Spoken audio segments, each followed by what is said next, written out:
दोस्तों नमस्कार, मेरा नाम संजय मग्गू है और मौजूद है देश रोजाना के डिजिटल मीडिया मंच पर। सियासत में चिट्ठियों का भी अलग एक महत्व होता है। सियासत के अंदर चिट्ठियों का एक रोल होता है और वो बताते हैं कि चिट्ठी कितना पैगाम देगी। चिट्ठियों को लेटर बम भी कहा जाता है, लेटर बम, कि कहां पड़े और कहां फूटे और उसका असर कहां जाकर हो, धमक कहां तक जाएगी। कांग्रेस की राजनीति के अंदर भी लेटर बम बहुत मायने रखते हैं, बहुत चलता है। चाहे वो कांग्रेस के राष्ट्रीय अध्यक्ष के चुनाव से पहले कांग्रेस का जो G24 ग्रुप बन गया था उसके लेटर बम रहे हों जो सोनिया गांधी को लिखे गए हों, और या फिर अब इस चुनाव के दौरान जब चुनाव चल रहा है, लोकसभा का चुनाव, इस लोकसभा चुनाव में हरियाणा के कांग्रेस के प्रभारी, कांग्रेस के महासचिव दीपक बावरिया, जो दीपक बावरिया का लेटर है वो लेटर बम का काम भी कर रहा है। दीपक बावरिया के पत्र भी कई बार चर्चाओं में रहे हैं। दीपक बावरिया के पत्र निकले भी कई हैं। आपको ध्यान होगा एक पत्र दीपक बावरिया का वो था जो उन्होंने कुमारी शैलजा, रणदीप सुरजेवाला और किरण चौधरी के गुट के लिए भेजा था एक बार, और कहा था कि उनकी जो यात्रा कर रहे हैं, यात्रा वो अवैध है। कहा था कि कांग्रेस के प्रदेश अध्यक्ष के बिना कुछ नहीं होगा, लेकिन बाद में उस यात्रा की उन्होंने तारीफ कर दी थी। अब एक और लेटर उनका चल रहा है, चर्चाओं में है, बड़ा अखबारों में भी छपा है, सोशल मीडिया और मीडिया में भी चला है, दीपक बावरिया का एक लेटर। और दीपक बावरिया का लेटर है कांग्रेस के नेताओं के लिए। कांग्रेस के नेता जो चुनाव लड़ना चाहते हैं, विधानसभा की तैयारी कर रहे हैं, 4 महीने बाद विधानसभा का चुनाव होगा, और दीपक बावरिया ने उन कांग्रेस के नेताओं को चिट्ठी लिख दी है जो चुनाव की तैयारी कर रहे हैं। कह दिया है कि अपने विधानसभा क्षेत्र में ध्यान रखें, अगर आपका विधानसभा क्षेत्र हारा तो फिर टिकट की उम्मीद ना करें। लब्बो लुआब यही है उस लेटर का। लिखा तो बहुत कुछ होगा, लेकिन उसका जो लब्बो लुआब है वो ये है कि कांग्रेस के जो नेता हैं, क्षेत्रीय नेता हैं, वो अपने इलाके तक सीमित रहें, बिल्कुल बाहर इधर उधर झांके नहीं। पुरानी कहावत है ना, चलती गाड़ी से यहां वहां झांकना दुर्घटना के लिए न्योता देना साबित हो सकता है।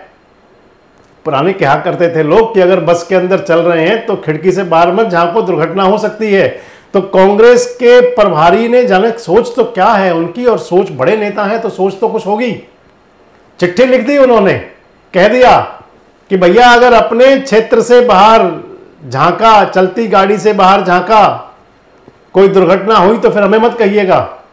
अब उसके बाद से कांग्रेस के नेता जो हैं विधानसभा स्तर पर, वो बड़े सोच में हैं। मैं आपको बता दूं कि लोकसभा स्तर की जो राजनीति है और जो विधानसभाओं के जो कैंडिडेट होते हैं, एक विधानसभा क्षेत्र दूसरे विधानसभा क्षेत्र से लगा होता है।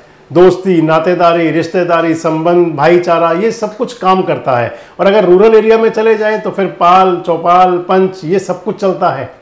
लेकिन अब बावरिया साहब ने कह दिया है कि भैया अपने विधानसभा क्षेत्र से बाहर मत निकलना। आज मैं करण सिंह दलाल से बात कर रहा था। करण सिंह दलाल हरियाणा के पूर्व मंत्री हैं, 5 बार विधायक रहे हैं, कांग्रेस की टिकट मांग रहे थे, आजकल थोड़े से शांत से दिखते हैं, गुरुग्राम के प्रभारी हैं। मैं उनसे पूछ रहा था कि आप पलवल से बाहर क्यों नहीं निकल रहे, तो कह रहे थे दीपक बावरिया का लेटर था। दीपक बावरिया जी का लेटर है कि अपने विधानसभा क्षेत्र से बाहर ना निकलिए। बड़ी बात है दोस्तों, कांग्रेस के अंदर ऐसे कई बड़े नेता हैं कि जिनका अपना विधानसभा क्षेत्र के बाहर बहुत बड़ा प्रभाव है। अब मान लीजिए किरण चौधरी हैं, किरण चौधरी कई बार की विधायक हैं, कांग्रेस की बड़ी नेत्री हैं, पूरे लोकसभा की तैयारी कर रही थी उनकी बेटी। अब अगर उनको तोशाम में अगर सीमित कर दिया तो फिर बड़ी बात आएगी कि भिवानी जिले में तो उनका पूरा असर है, और किरण चौधरी को बहाना मिल जाएगा कि आपने तो कहा था कि तोशाम से बाहर नहीं निकलना, तो फिर मैं क्यों निकलूं। अगर किरण चौधरी की बात से आगे जाएं तो फिर ये बात तो सब पर लागू होगी। अगर 2-3 बड़े नेता छोड़ दें, भूपेंद्र सिंह हुड्डा जी को छोड़ दें जो कांग्रेस के इस समय सबसे बड़े चेहरे हैं, चलिए वो हर एक विधानसभा में चले जाएंगे, उदयभान हर एक इलाके में चले जाएंगे, लेकिन जो बाकी नेता हैं उनके लिए तो बात दिक्कत आ जाएगी, भाई कहाँ जाएं कहाँ ना जाएं, कौन से इलाके में जाएं कौन से में ना जाएं, और एक दूसरा उनको मौका मिल जाएगा अपनी बात करने का। इसके बाद एक बात और चलती है दोस्तों कि यह लेटर बम कितना प्रभावी होगा, कितना असरकार होगा। कल को तो ये लेटर बम ये भी आना चाहिए था, ये लेटर भी चल पड़ता कि भैया अपना नेता अपना गांव जिता ले, अपना बूथ जिता ले, बस उसके बाहर कोई जिम्मेदारी नहीं है। क्योंकि एक एक विधानसभा क्षेत्र के अंदर कई कई कैंडिडेट हुआ करते हैं, कई कई दावेदार हुआ करते हैं। लेकिन दीपक बावरिया का जो ये लेटर है, ये तो कई लोगों के लिए अब चुनाव के बाद में जब चुनाव परिणाम आएंगे, दोस्तों हमेशा समीक्षा हुआ करती है, हमेशा समीक्षा होती है चुनाव के बाद, हारने के बाद भी और जीतने के बाद भी। परिणाम क्या होंगे मैं नहीं कह रहा, हरियाणा लोकसभा में कौन सी पार्टी कैसा प्रदर्शन करेगी ये मेरे अलग वीडियोस में मैटर होता है, मैं आपको बताता हूं, आगे भी बताऊंगा।